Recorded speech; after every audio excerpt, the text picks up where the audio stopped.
నరసరావుపేటలో ఆటోనగర్ ఏర్పాటు 25 సంవత్సరాల కళ నెరవేర్చండి. నరసరావుపేట ఎమ్మెల్యే డాక్టర్ చదలవాడ అరవింద్ బాబును కోరిన ఆటో డ్రైవర్లు. పల్నాడు కేంద్రమైన నరసరావుపేటలో గత 25 సంవత్సరాలుగా ఆటో స్టాండ్ సమస్యతో ఇబ్బందులు పడుతున్న ఆటో డ్రైవర్లకు శుభవార్త. నియోజకవర్గంలోని ఉప్పలపాడు గ్రామ సమీపంలో ఆటోనగర్ నిర్మాణానికి భూమి సేకరణ చేశారు. ఈ నేపథ్యంలో ఆటో డ్రైవర్లు ఎమ్మెల్యే డాక్టర్ చదలవాడ అరవింద్ బాబును కలిసి నిర్మాణ పనులను త్వరగా పూర్తి చేయాలని అభ్యర్థించారు.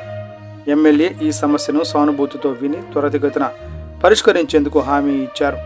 ఎమ్మెల్యే డాక్టర్ చదలవాడ ఆటోనగర్ నిర్మాణానికి నిరంతరం కృషి చేస్తున్నారు. రాష్ట్ర ముఖ్యమంత్రి నారా చంద్రబాబు నాయుడు, ఉప ముఖ్యమంత్రి పవన్ కళ్యాణ్, ఇతర మంత్రులను కలిసి అనుమతులు పూర్తి చేయించి నిర్మాణాన్ని త్వరితగతిన ముందుకు తీసుకువెళ్లాలని ఆయన కోరారు. ఈ చర్యలు డ్రైవర్లలో ఆశలు రేకెత్తించాయి. నగరంలో 500కు పైగా ఆటోలు ప్రయాణికులకు సేవలు అందిస్తున్నప్పటికీ స్టాండు లేకపోవడంతో రోడ్లపై వాహనాలు ఆపుకుని ట్రాఫిక్ జామ్లు, పోలీసులతో ఘర్షణలు, ఆదాయంలో 30 నుండి 40% క్షీణత వంటి సమస్యలు ఎదుర్కొంటున్నారు. 2018లో ట్రాఫిక్ సమస్యలపై చర్చలు జరిగినా ఇప్పటి వరకు పరిష్కారం లేకపోవడంతో డ్రైవర్లు ఎమ్మెల్యే కార్యాలయానికి చేరుకుని అభ్యర్థన పత్రం సమర్పించారు.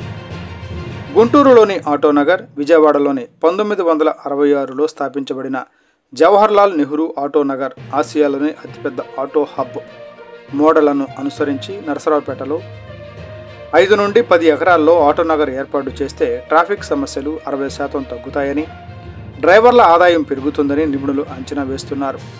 ఇక్కడ పార్కింగ్, మెయింటెనెన్స్ సౌకర్యాలతో పాటు 200కు పైగా ఉద్యోగాలు సృష్టించవచ్చని స్థానికులు భావిస్తున్నారు. ఈ సమావేశంలో ఎమ్మెల్యే మాట్లాడుతూ నరసరావుపేట అభివృద్ధికి ఆటో డ్రైవర్ల సమస్యల పరిష్కారం కీలకం. గుంటూరు, విజయవాడలాగా ఇక్కడ కూడా ఆటోనగర్ను త్వరలో ఏర్పాటు చేస్తాను. జిల్లా కలెక్టర్తో చర్చించి భూమి కేటాయింపు, నిధులు, అనుమతులు పూర్తి చేస్తాను అని హామీ ఇచ్చారు.